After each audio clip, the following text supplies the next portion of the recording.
ఢిల్లీలో కేంద్ర కేబినెట్ పలు కీలక నిర్ణయాలు తీసుకుంది. వీటిలో ముఖ్యంగా విదేశీయుల ట్రాకింగ్, ప్రాంతీయ విమానయాన అనుసంధానం, పర్యావరణ లక్ష్యాలకు సంబంధించి భారీ బడ్జెట్తో కూడిన పథకాలకు గ్రీన్ సిగ్నల్ ఇచ్చింది కేబినెట్. విదేశీయుల రాకపోకలు, వీసా జారీ, ఇంకా ట్రాకింగ్ వ్యవస్థను మరింత బలోపేతం చేసే immigration, visa, foreigners registration and tracking పథకాన్ని మరో 5 ఏళ్లు కొనసాగించాలని కేంద్రం నిర్ణయించింది. 1800 కోట్లతో ఏప్రిల్ 1, 2026 నుండి మార్చి 31, 2031 వరకు ఐవీఎఫ్ఆర్టీ స్కీమ్ను పొడిగించింది. దేశాభివృద్ధి, భద్రత, పర్యావరణ పరిరక్షణే ధ్యేయంగా కేంద్రం ఈ నిర్ణయం తీసుకుంది. సరిహద్దు భద్రతను పటిష్టం చేయడంతో పాటు విదేశీయులకు మెరుగైన వీసా సేవలు అందించడం దీని ప్రధాన ఉద్దేశం.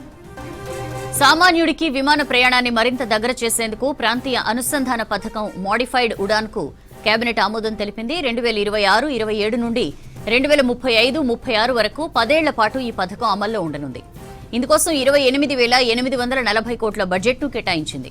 దీంతో చిన్న పట్టణాలకు విమాన సౌకర్యాన్ని కల్పించడం, విమానయాన మౌలిక సదుపాయాలను మెరుగుపరచడం దీని ముఖ్య ఉద్దేశం.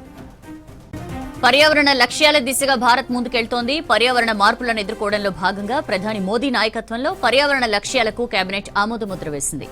2025 నుండి 2035 వరకు దేశం అనుసరించాల్సిన పర్యావరణ కట్టుబాట్లు, గ్రీన్ ఎనర్జీ లక్ష్యాలను ఖరారు చేసింది కేబినెట్. 3 बहुत बड़े फैसले लिए गए। सबसे पहला, भारत में जो विजिटर्स आते हैं उनकी फैसिलिटेशन के लिए, उनके लिए ईज ऑफ ट्रैवल के लिए 1800 करोड़ रुपीस का IVFRT, ये होम मिनिस्ट्री के तहत है, immigration, visa, foreigners registration and tracking. दूसरा बड़ा हुआ 28,840 करोड़ के सैंक्शन से मॉडिफाइड उड़ान स्कीम सैंक्शन हुई। और तीसरा बहुत बड़ा फैसला हुआ, भारत का जो एनवायरमेंटल गोल्स हैं और जो कमिटमेंट देश ने दिखाया है माननीय प्रधानमंत्री श्री नरेंद्र मोदी जी के नेतृत्व में, उसके लिए 2030 से 2035 के जो गोल्स हैं उन गोल्स का अप्रूवल कैबिनेट में हुआ। सबसे पहले आप सब जानते हैं कि भारत में विजिटर्स अब बहुत आते हैं, चाहे टूरिज्म के पर्पस से हो, चाहे बिजनेस के पर्पस से हो। उन सब के फैसिलिटेशन के लिए एंटायर वीजा और इमिग्रेशन के प्रोसेस को एक तरीके से फुल्ली डिजिटलाइज करने का मिशन कुछ वर्षों पहले हाथ में लिया गया था। उसमें बहुत अच्छी प्रोग्रेस हुई और अब करीब 32 सर्विसेज इसमें ऐड हो गई है और 204 मिशंस हैं दुनिया भर में, देश के इंडियन मिशंस, उन सबको इंटीग्रेट कर दिया गया है। और देश में करीब 854 डिस्ट्रिक्ट्स हैं जिनको इंटीग्रेट कर दिया गया है इस पूरे प्रोग्राम में। एक पॉइंट पे वीजा का टर्न अराउंड टाइम जो कई दिन लगते थे, 180 दिन, 30 दिन, वो अप्रोक्सीमेटली 48 आवर्स में कन्वर्ट हो गया। और प्रायर रेफरेंस कैटेगरी एक है, वो 21 डेज में कन्वर्ट हो गई। Passenger clearance time 5 to 6 minutes लगते थे, वो 2.5 to 3 मिनट्स में कन्वर्ट हो गया। बायोमेट्रिक उसमें इंक्लूड हुआ, जबकि आइडेंटिटी का कोई मैकेनिज्म नहीं था, अब बायोमेट्रिक्स बेस्ड ऑथेंटिकेशन स्टार्ट हो गया। पैसेंजर इंफॉर्मेशन मैनुअल होती थी, अब सॉफ्टवेयर एडेड पैसेंजर इंफॉर्मेशन आने लग गई।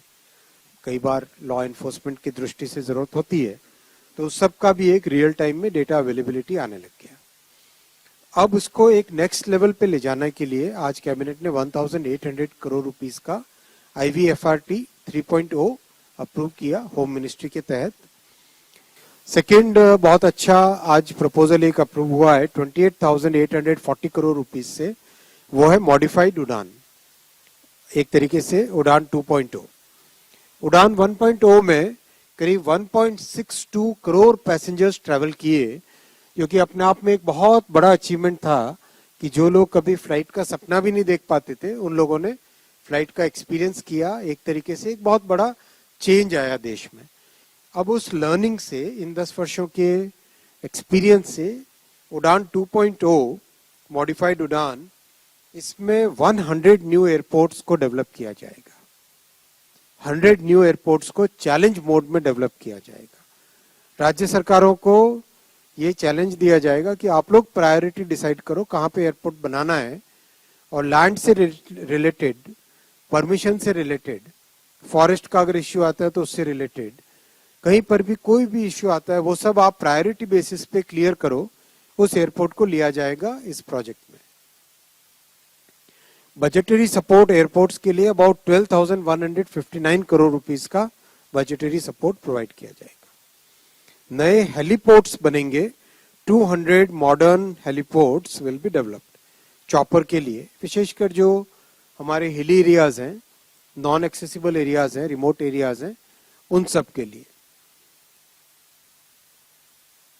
और नए मेड इन इंडिया एयरक्राफ्ट्स खरीदे जाएंगे जो कि ध्रुव और डॉर्नियर इन दोनों क्लास के एयरक्राफ्ट्स हैं, उनके लिए 400 करोड़ रुपीस का बजटरी सपोर्ट रखा गया है।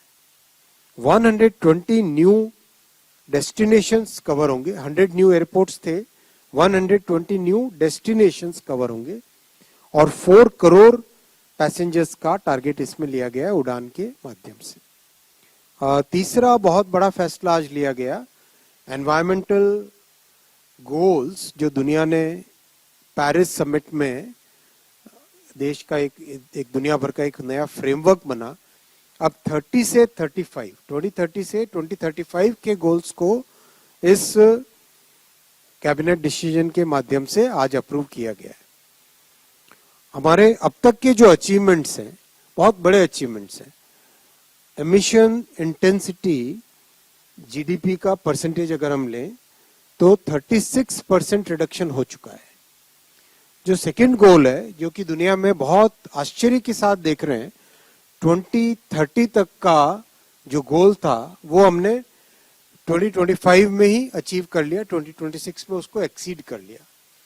आज भारत की power generation capacity clean non fossil sources से 52% हो चुकी है, जो कि दुनिया में एक बहुत बड़ा, इसका बहुत क्रेडिट भारत को मिलता है। और 2.3 billion tons of carbon sink has been created through the forest and tree cover. अब जो 2030 से 2035 के गोल्स हैं, उसमें 8 नए गोल्स हैं, 8 बड़े गोल्स हैं। सबसे पहला, एमिशन इंटेंसिटी को 2035 तक 47% रिडक्शन करना है।